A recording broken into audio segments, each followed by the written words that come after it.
Class third subject English workbook chapter 8 the mystery of the missing rice, जिसका link chapter है Mary Celeste the abandoned ship. It was a cold night and mister Beth was writing about his son whom he had lost 27 years ago after the war broke out. It was a cold night.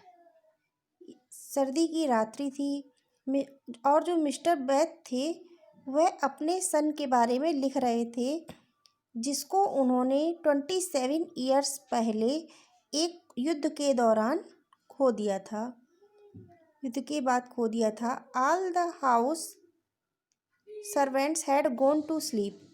घर के सभी servants सोने चले गए थे। Suddenly mister Beth's dog started barking. अचानक mister Beth का जो डॉग था वो बार्किंग करने लगा, भौंकने लगा। Mr Beth went outside to see him and saw a shadow of something hiding behind the wall. Mr Beth बाहर की तरफ गए और उन्होंने देखा, टू सी हिम उसको देखने के लिए गए, एंड सा ए शैडो उन्होंने क्या देखा, एक परछाई देखी, दीवार के पीछे एक परछाई देखी। He brought his stick and went to the back of the wall. उन्होंने अपनी स्टिक ली और दीवार के पीछे गए। No one is here Luffy यहाँ तो कोई नहीं है। वाई आर यू बार्किंग, तुम क्यों भौंक रहे हो। Then he went in and continued with his work. फिर वह अंदर चले गए और उन्होंने अपना कार्य करना स्टार्ट कर दिया। ही सा someone standing near the Windows. उन्होंने देखा कि कोई विंडोज़ के पास खड़ा है। ही वेंट टुवर्ड्स देम, वह उनकी ओर गए। लुक्ड आउटसाइड, बाहर की ओर देखा। And close them as no one was there, और विंडोज़ को बंद कर दिया क्योंकि वहाँ पर कोई भी नहीं था। The next day mister Beth told to his servants. अगले दिन मिस्टर बेथ ने अपने सर्वेंट्स को ये बात बताई। Once they heard about the incident the servants assume that it could have been the branches of the trees as it had been quite windy the night before.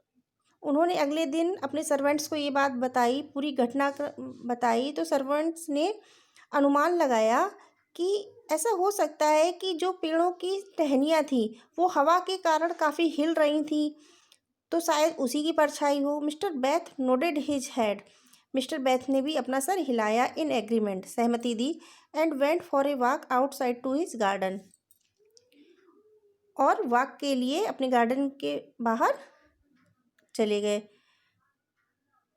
To his garden, अपने garden की ओर चले गए। While he was walking, जब वह टहल रहे थे, he noticed some rice grains near the oak tree. उन्होंने देखा कि ओक के पेड़ के पास, ताड़ के पेड़ के पास कुछ चावल के दाने पड़े हुए हैं। ही थॉट, उन्होंने सोचा, that may be the rats has collected them for the coming winter. ऐसा हो सकता है कि चूहों ने सर्दियों के लिए वो दाने इकट्ठे किए हों, चावल के दाने इकट्ठे किए हों। To his surprise he also found some cloths lying on the doors of the basement. उन्हें आश्चर्य हुआ कि उन्होंने बेसमेंट के दरवाजे के पास कुछ कपड़े भी पाए। Again he thought that one of the servants might have left them there to dry. फिर उन्होंने सोचा कि हो सकता है कि कोई सर्वेंट उन कपड़ों को सूखने के लिए वहाँ डाल गया हो, छोड़ गया हो। He went back to the house, वह घर वापस चले गए। And said to the servants, और सर्वेंट्स से कहा in a furry tone, you should keep an eye out of rats. उन्होंने बड़ी ही फनी टोन में कहा, बड़ी ही मजाकिया वाले स्वर में कहा कि तुम्हें चूहों पर निगाह रखनी चाहिए। They are taking away a food, वो हमारा भोजन ले जा रहे हैं।